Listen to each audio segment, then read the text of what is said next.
आप सुन रहे हैं किसान तक पॉडकास्ट गुड़ की डली। हर सुबह एक मीठी बात।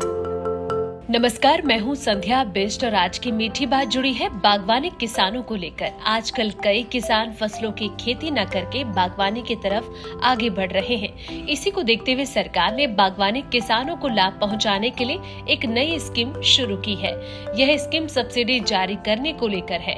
यह स्कीम क्लस्टर डेवलपमेंट प्रोग्राम यानी कि CDP के अंतर्गत लाई गई है। CDP केंद्र सरकार का अभियान है जिसमें किसानों को बागवानी फसलों के लिए बढ़ावा दिया जा रहा है। सरकार ने इसके लिए एक प्लेटफॉर्म शुरू किया है जिसका नाम है CDP सुरक्षा।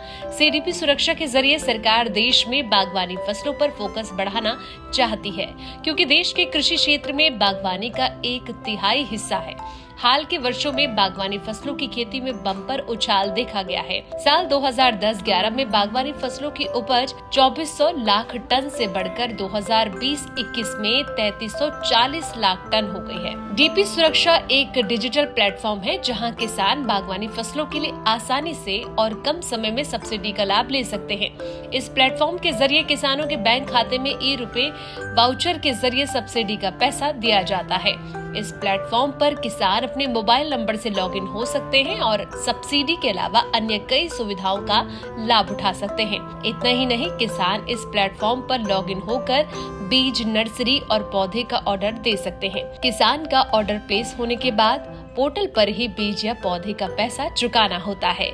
किसान जितना पैसा चुकाएंगे उस पैसे के हिसाब से पोर्टल पर ही सरकार की तरफ से सब्सिडी की गणना की जाएगी। खेती किसानी की उम्मीद भरी ऐसी ही अच्छी और काम की खबरों के लिए आप सुनते रहिए हमारा डेली पॉडकास्ट गुड़ की डली।